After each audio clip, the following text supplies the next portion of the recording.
When Prey Learns to Hunt. Dr. Marcus Kane pressed his palm against the cold viewport of the research vessel Meridian, watching the rust-colored surface of Proxima 7 rotate slowly beneath them. After 18 months of deep space travel, the planet looked almost welcoming, if you ignored the fact that it should have been empty. Another sweep confirms it, Communications Officer Zara Osei announced from her station, her dark fingers dancing across holographic displays. Definitely human. Settlements down there. But according to our records, no colony ships were ever sent to this system. Captain Victoria Torres moved with the fluid precision of someone who'd spent 20 years in space, her graying hair pulled back in the regulation style that somehow made her look more dangerous than any weapon. Could be survivors from the Endeavor. That colony ship went missing 3 years ago. Marcus shook his head, studying the orbital scans on his tablet. The settlements are too established. We're looking at structures that have been there for at least a decade, maybe longer. He paused, something cold settling in his stomach. Captain, I think we need to consider the possibility that these colonies were never supposed to exist. The bridge fell silent, except for the low hum of life support systems. Lieutenant Jake Morrison, their security chief, looked up from his tactical display with the expression of someone who'd seen too many impossible things in his career. You're suggesting what exactly? I'm suggesting, Marcus said carefully, that someone has been moving human populations without Earth's knowledge or consent. Engineer Dmitry Volkov's thick Russian accent cut through the tension. Is impossible. No one has technology to transport entire colonies across interstellar distances without leaving trace. No human has that technology, Torres corrected grimly. All right, people. We're going down there. Morrison, prep your team. Volkov, I want full sensor sweeps of this entire system. Osei, monitor all frequencies. If someone's been playing games with human colonies, they might still be watching. The shuttle descent through Proxima 7's thin atmosphere revealed a world that seemed almost Earth-like, if Earth had been painted in shades of amber and rust. The settlement they'd detected from orbit sat in a valley between two mountain ranges, its buildings a mix of prefabricated human structures and something else, something that hurt to look at directly. Biosigns are human, Morrison reported as their shuttle touched down on the outskirts of the colony. But I'm also reading some kind of interference, like someone's trying to jam our sensors. Marcus was the first to step onto alien soil, his scientific instruments immediately registering atmospheric readings that made him frown. The air's breathable, but there are trace compounds here that don't match any known stellar chemistry. Captain, I think this planet has been terraformed. The colony itself was eerily quiet. Streets that should have bustled with human activity were empty, though the buildings showed clear signs of recent habitation. Gardens grew in neat rows, machinery hummed with purpose, but there wasn't a single person in sight. It's like they all just vanished, Morrison muttered, his weapon held in a ready position that spoke of years of training and too many unpleasant surprises. That's when Zara's voice crackled through their comm units, tight with excitement and fear. Captain, you need to get back to the shuttle. I'm picking up transmissions not from the colony but from orbit, and they're not human. Marcus felt his blood chill as alien symbols scrolled across his datapad's display. The transmissions were encoded, but the mathematical patterns were clear enough to make his scientific mind race with implications. They're observational reports, he breathed. Behavioral analysis, genetic mapping, population assessments. Captain, these aren't random alien signals. They're surveillance data. Surveillance of what? Torres demanded. Marcus looked up from his readings, his face pale. Us. All of us. Earth, our colonies, our expansion patterns. These reports go back 40 years. The silence that followed was broken by a sound that made them all freeze, footsteps, slow and deliberate, coming from the largest building in the colony center. Morrison raised his weapon as a figure emerged from the shadows. It was an old man, human, dressed in clothes that had once been a colony administrator's uniform. His eyes held the hollow look of someone who'd seen too much and survived too long. You shouldn't have come here, he said, his voice carrying the weight of years and terrible knowledge. They were counting on you coming here. Who were counting on it? Torres stepped forward, her command presence radiating authority even on an alien world. The old man laughed, a sound devoid of humor. The Dominion. That's what they call themselves. They've been watching us for decades, cataloging our strengths and weaknesses, learning how we think and fight and die. He gestured toward the empty colony. We were the test subjects. Marcus felt pieces of a horrifying puzzle clicking into place. The missing colony ships, the deep space missions that never reported back. You're saying aliens have been kidnapping human populations? Not kidnapping, the old man corrected. Studying. We're specimens, Doctor. The Dominion has been preparing for something they call the Great Harvest for almost half a century. They needed to understand human psychology, human technology, human warfare tactics. Dimitri's voice came through their comms, tight with tension. Captain, I am detecting massive energy signatures approaching from deep space. Multiple contacts, moving at velocities that should not be possible. The old man nodded grimly. They know you're here. They've been monitoring your ship since you entered this system. This planet, this colony, it was all bait. Bait for what? Morrison demanded. To see how Earth would respond to the discovery of lost colonies. To measure your military capabilities, your decision-making processes, your emotional reactions to finding captured humans. The old man's eyes gleamed with something that might have been pride or madness. But they made one critical mistake. The sky above them began to darken as massive shapes blotted out the amber sun. Ships of impossible size and alien design descended through the atmosphere, their hulls seeming to bend light around them in ways that made human eyes water. Zara's voice crackled through the comms, barely controlled panic creeping in. Captain, I'm reading 17. No, 23 ships incoming. They're massive and they're jamming our FTL communications. We can't call for help. The lead alien vessel settled into the valley with fluid grace, and from it emerged beings that challenged every assumption about alien life. They were tall and insectoid, with multiple arms that moved in perfect coordination and compound eyes that seemed to catalog every detail of the human team.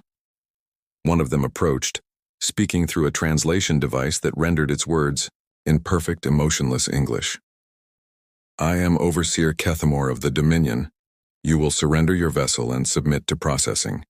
Resistance will be noted in your behavioral profiles but will not prevent your eventual integration into the Harvest Protocol. Torres stepped forward, her hand resting on her sidearm. Integration into what? Your species has been selected for resource extraction and manual labor across Dominion space. Your psychological profiles indicate high adaptability and persistence, valuable traits for our mining operations and construction projects.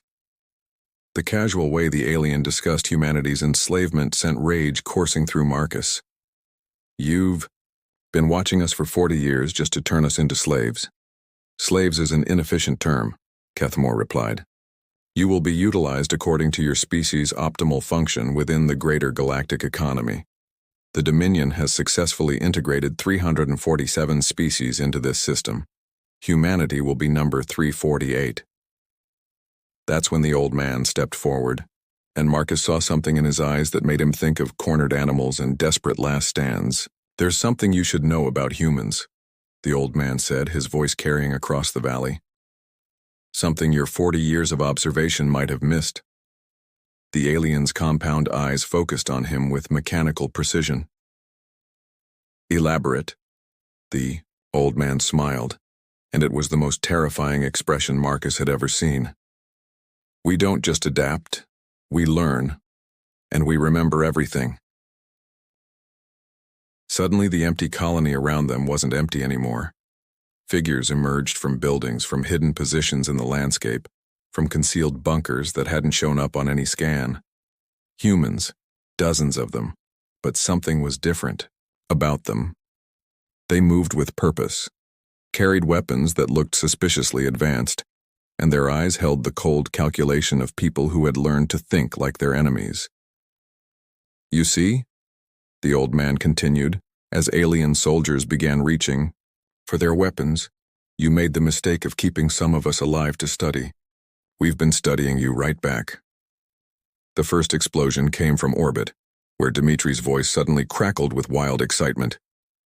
"Captain, the alien ships, their defensive systems are failing. Someone is jamming their technology from inside their own vessels." Marcus realized with growing amazement that this wasn't a trap for Earth's expedition team. This was humanity's trap for the aliens. The old man raised a device that looked like it had been cobbled together from human and alien technology. "Did you really think we spent 40 years in your laboratories and mining operations without learning how your technology works? Without finding its weaknesses?" Kethmore's perfect composure cracked. "This is impossible. Your species lacks the cognitive capacity for technological adaptation at this scale." The old man's smile widened. "That's exactly what we wanted you to think."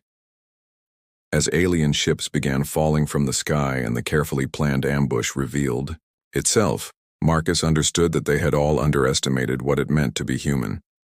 The aliens had cataloged human strength, human intelligence, human technology, but they had never understood human vindictiveness. The hunted had learned to hunt back, and the galaxy was about to discover that humanity's greatest strength wasn't their technology or their courage.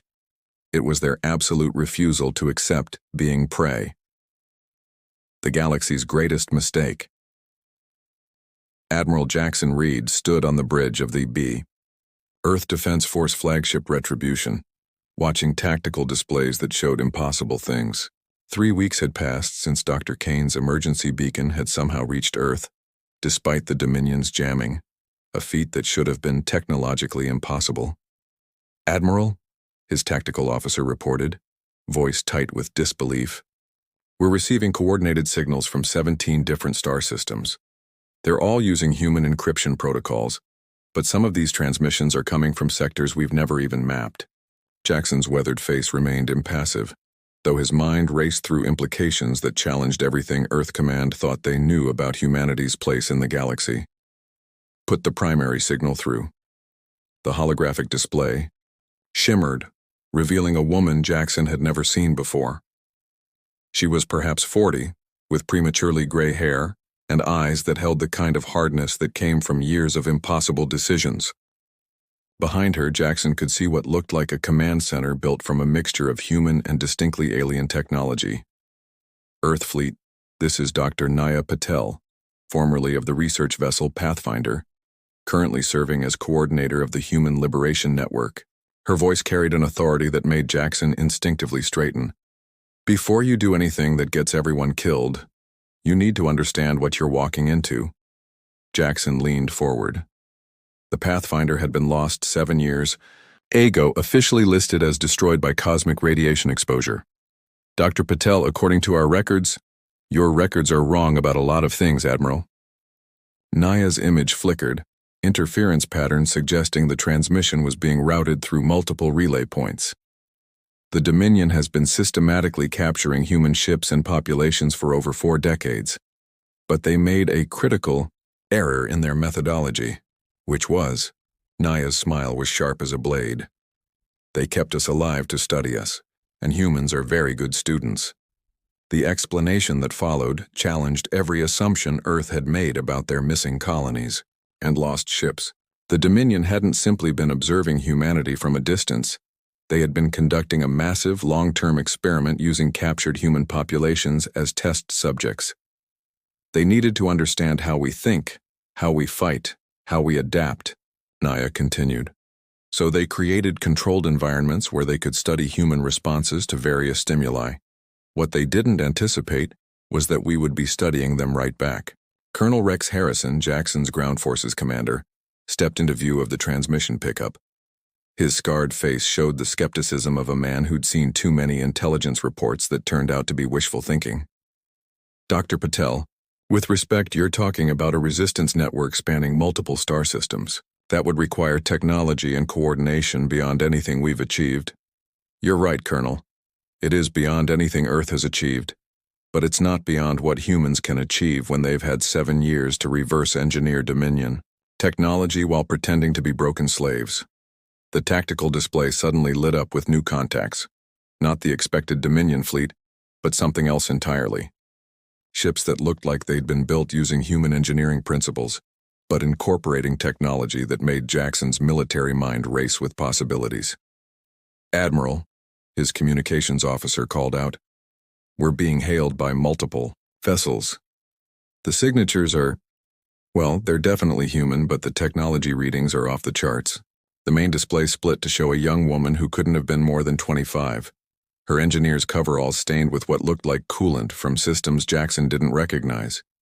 Behind her, he could see other humans working with focused intensity on machinery that seemed to blend human intuition with alien precision.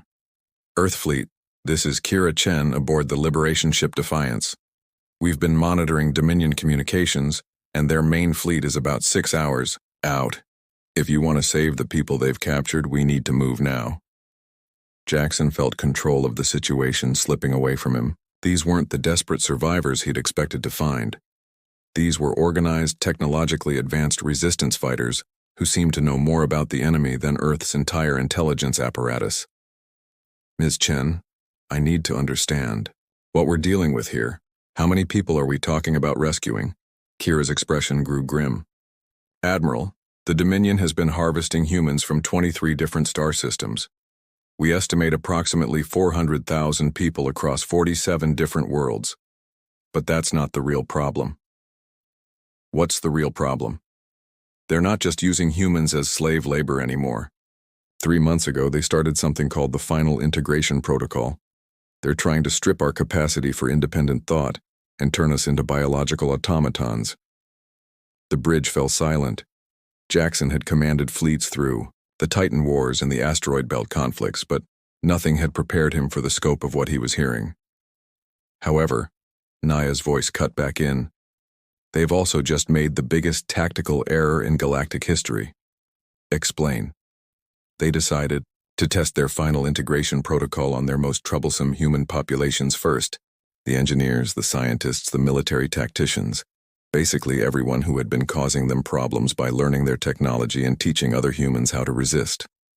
Jackson began to see where this was heading. "And instead of breaking these people, we networked them." Kira's grin was predatory. "Every human they tried to integrate into their hive mind became a backdoor into their entire communication system. Admiral, we didn't just learn their technology. We've been inside their collective consciousness for 3 months." What followed was the most comprehensive intelligence briefing Jackson had ever received. The human resistance hadn't just been hiding and planning. They had been systematically infiltrating every level of Dominion society. Human slaves working in their shipyards had introduced subtle design flaws into their newest vessels. Human laborers in their communication facilities had built hidden subroutines into their data networks. Human test subjects in their research labs had been feeding false information into their strategic planning algorithms. "The Dominion thinks in terms of absolute efficiency and logical progression," Naya explained. "They couldn't conceive of a species that would intentionally sabotage their own living conditions in order to set up a long-term advantage. They kept wondering why human productivity was declining, never realizing we were deliberately working slower while learning everything we could about their systems." The scope of the deception was staggering. For 7 years, hundreds of thousands of humans had been playing the role of defeated slaves while building the foundation for the largest prison break in galactic history.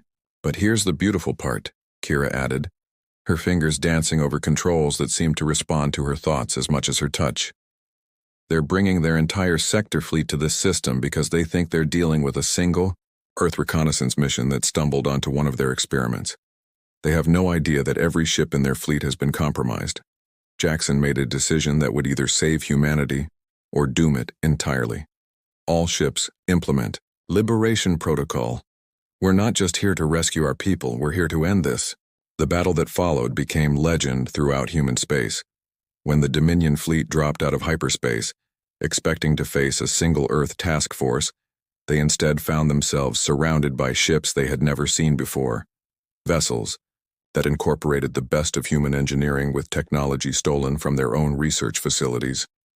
Overseer Vex Thol, commanding from his flagship Eternal Order, watched his tactical displays with growing confusion as his fleet's systems began failing in ways that shouldn't have been possible.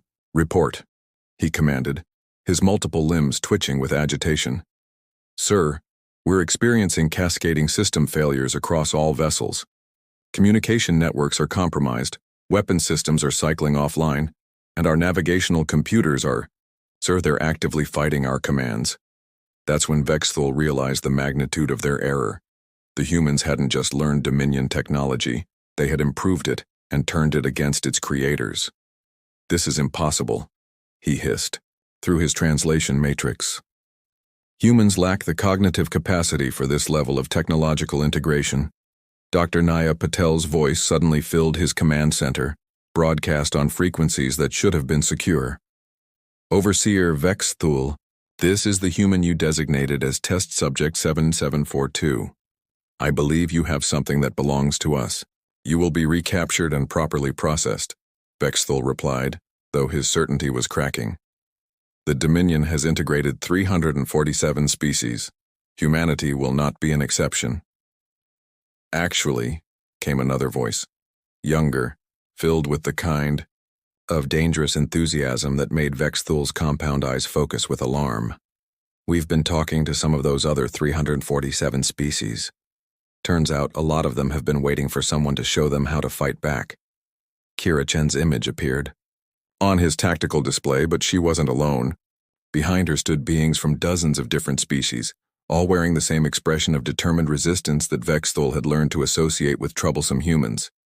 You see, Kira continued, humans have this annoying habit of making friends with people you've been oppressing. And we're really good at teaching other people how to be as stubborn as we are. The revolution that swept through Dominion space happened too fast for their command structure to respond. On 17 different worlds, slave populations that had been docile for centuries suddenly rose up using tactics and technology provided by human resistance fighters. Ships that had enforced Dominion rule for millennia found their own systems turning against them as hidden programs activated simultaneously across their entire fleet.